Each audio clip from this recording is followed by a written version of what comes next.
Hello again, it's Gayle Ryan with Bullitt County Public Library, and we've been doing a series on buttons. In fact, we called it Buttons, Buttons, Buttons with an exclamation point. And I love buttons, as you all are aware, but I got to thinking, what is the basic use of a button? It's to button up your shirt, and most of the time, some of our favorite shirts lose a button at some point.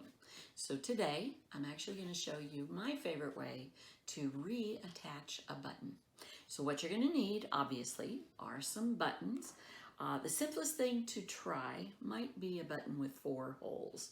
You're going to need a threaded sewing needle, and I would probably put a good 12 inches of thread into your needle. You don't want to have to fight that to get enough thread to sew that on there. So for those of you who know how to thread a needle, you're going to pull off about 24 inches, and of course you double that up when you thread the needle, and you'll want that knotted at the end. In this case, I have gotten a contrasting color so that you'll be able to see, hopefully, the threads as I sew. But for the most part, unless you want the thread to show, you are going to want to match your thread to your button. You're also going to need a toothpick. It can be the round one or the flat ones, but the toothpick is part of my favorite way to sew on a button, and you'll see why. And if you like using a thimble, you're of course welcome to do that. And you're going to need some scissors. That can be just regular household scissors. These just happen to be mine that I use whenever I know I'm going to be cutting something. So grab all of that. Maybe it involves going to your closet and getting that shirt that is missing that button. And maybe you just want to do a little bit of practice first. So I'll see you in a few minutes. All righty, so here's the first step. I have knotted the thread in my needle, and I'm actually not even going to touch the button yet. So what I want to do is find out exactly where the button needs to be placed on the garment, assuming you're just doing a simple repair. And what I'm going to do is come up from the back, and in the place where the button will go, I'm actually just going to sew an X. Now you're probably wondering why an X? Well, in this case, the button that I'll be using has 4 holes, but it's also a way to be able to start my stitches. And unless I have a tiny button, that won't be seen. So that gives me a nice work area. I know that pretty much center is where I need to place the button. So now I'm ready to start the button. So I'm going to go to the corner of one of these X's. I come up through again, and now I am going to go through the button.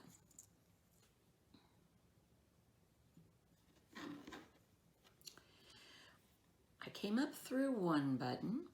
I am going to sew the button on here as an X. So I'm going to go to the buttonhole on the other side, and I hope this blue shows up. I thought it would be a great contrast. You know what? In fact, let me just change this out because the blue is not very seeable. And of course, if you were sewing a button onto a garment, if you don't want the thread to be seen, you're going to match the button thread to the button. But if you want it to be seen, you can make that a contrasting color and have a little bit of fun with that. So I've come up through one side of the 4 buttonholes, which you notice are triangles in this case. So buttons do have a lot of variation, and they can be a lot of fun. So I've come up through the one, and I'm going to go down through the other. I am going to go ahead and place my thread so that I'm actually going to be sewing the button onto the fabric, but I'm not going to pull that all the way through. All right, I'm going to loosen that up a little. And the toothpick, I'm going to place right behind the button in between those two stitches. Now I'm going to hold the button on and pull up my thread. So now I'm just going to repeat myself, make sure that's lined up. And I'll probably take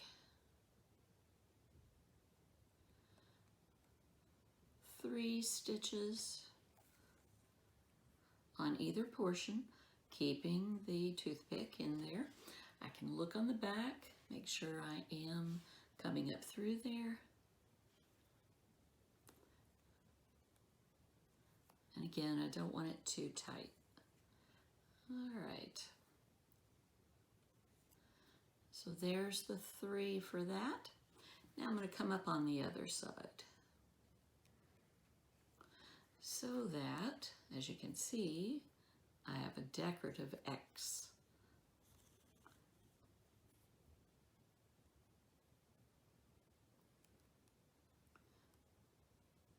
Sorry about that, holding this at the angle.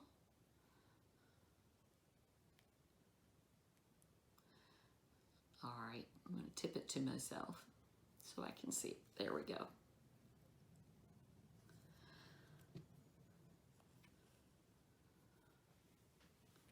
And the 3rd time, whoops. My toothpick is still securely in there. All right, I have to tip it to myself to be able to see. There we go. All right, now I'm going to come up from the back, but I'm not going to go through the button. I'm just going through the thread. And now I'll take the toothpick out. So the whole purpose of the toothpick was to make all these threads a little bit looser. So now all I'm going to do is wrap the thread around the back of the threads that are coming out behind the button. Then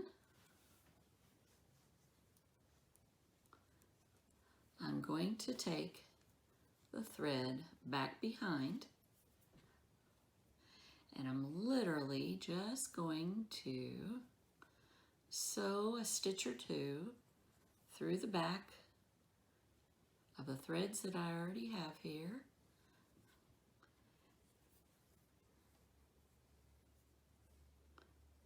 And as you can see, it takes a little bit of coordination. I'm going to come up through those loose threads. I have just made a bit of a knot, but I do like to make sure things are secure. So I've cut that off by about 2 inches. I am going to tie these, and I like to do a square knot, which means I'll tie it through left to right, or rather right to left on the first, and then turn that around and go left to right on the second set of knots. And then I'll probably just clip these off at about 1/2 inch.